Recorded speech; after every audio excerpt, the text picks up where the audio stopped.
beware of this special character. I am now the narrator. 'Twas the night before the Christmas debate. Sean Assil sat in his room to create. He wasn't always the popular kid, but tomorrow night, he'll be surprised of what he did.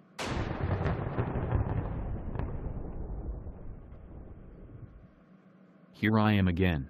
Mr. Assil went to work late night, prepping himself for the upcoming fight. My brother is coming home for Christmas and he's going to kick my butt this year. Sean and Michael didn't get along. His brother was always the lead singer of the Christmas song. Every year young Assil cried. He always lost the most important debate of his life. But, this year was going to be different. He was going to beat his brother, also known as the big bad villain. The story is just beginning, so sit tight until the threatening ending. Assil was home for the holidays and nothing ever seemed to go his way. Parents were in the kitchen cooking, sisters were in the bathroom trying to be good-looking. Young Assil sat on the couch, thinking of what he'd do when his brother came about.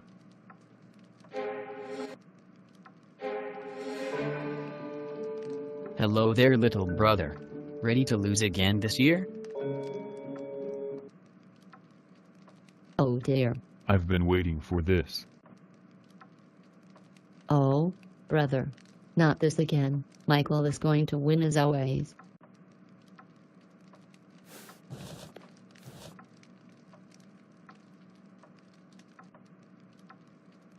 It was unlike Christmas Donkey Kong.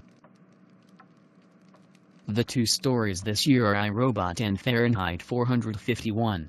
Hope you paid attention to what you read. Ready whenever you are, 'cause I might even be a rock star. Rules of firemen. Name them. Answer the alarm swiftly, start the fire swiftly, burn everything, report back to firehouse immediately, and stand alert for other alarms. Ha ha. What are the laws of robotics? A robot may not injure a human being or, through inaction, allow a human being to come to harm.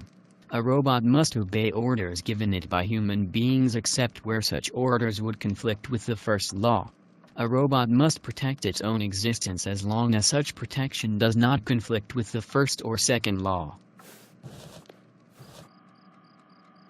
As they continued to work out their issues, I stood in the kitchen standing, making me a sandwich. What? Narrator's gotta eat too. Alright, boys. Do the laws of robotics and rules of firemen have anything in common? Sean, you are given the pro side. Michael, you are given the con side. Good luck, my strong men. Obviously they have nothing in common. That's where you're wrong, big brother. Explain, dum-dum. Well, for one, in each story, they had a set of rules and laws to follow. Okay, and? Your point is? My point is that they are similar. Fahrenheit and I, Robot gives them rules to keep people safe. While the firemen in Fahrenheit do burn people's houses down, in their world that means that they're keeping the people safe from books, in a way. Okay, but, the firemen still burn houses down. I, Robot promotes keeping people safe with the laws. Fahrenheit promotes hurting people by the firemen starting the fires in homes. Okay, but... Is that all you got, little brother? Your argument is invalid. This is exactly why you lose every year.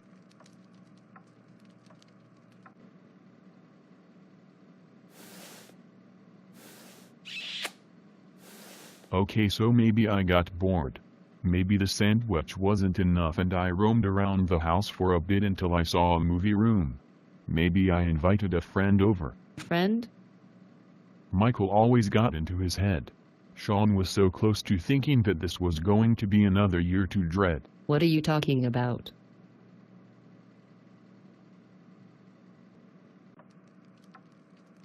Come on, Sean. Spit facts.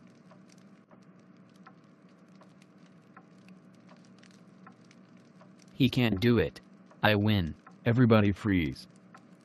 I can do this. iRobot laws of robotics is indeed similar to the rules of firemen. Sure, they were different in a way that the rules or laws weren't the same. But, the relationship between the two are basically the events that happened in the stories because of the rules and laws. The robots didn't want to follow the rules anymore, just like Montag didn't want to be a fireman and followed the laws. At the end of iRobot, because of the fact that they finally got rid of the rules, the world changed forever. In Fahrenheit, Montag wanted to do something big. He wanted to change the world forever. He wanted to get rid of the rules of firemen so that they wouldn't have to burn people's houses down anymore because they had books. Susan Calvine and Guy Montag kind of remind me of each other. Dr. Calvine didn't mind the change of the rules. She seemed pretty accepting with everything that came with the robots. She knew Stefan Byerly was a robot and still wanted to vote for him as mayor. When he became coordinator of the world, she continued to help him. After the laws stopped being laws. She said at the end of the story, I saw it from the beginning, when the poor robots couldn't speak, to the end, when they stand between mankind and destruction. I will see no more. My life is over. You will see what comes next. Guy was accepting of the books and soon hoped that the rules of firemen would vanish. He wanted his world to change and advance, but in a good way.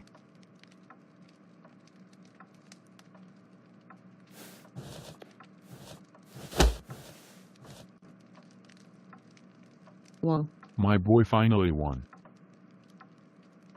holy cow. Yeah, baby. Squad. Baby, won't you come my way? Got something I want to say. Mommy loves you. Truce? Get your filthy hands off of me. I'm out of here. Sean was happy. No more being sappy. He won the debate. Finally got his happy ending. That was great. Dude, are you done? Wait, you can hear me? Yes. And you've been around all night. Don't you have a family or something? I guess. But, since you can hear me, you wouldn't mind hooking me up with your sister? The Christmas miracle came. Everyone was happy. It was my turn to shine and find someone who made me happy. Random dude? Why are you sitting an inch away from me? I love you. Gross.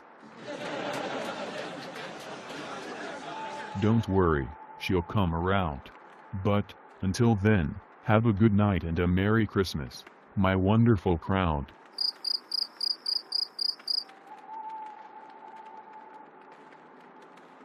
Who are you talking to?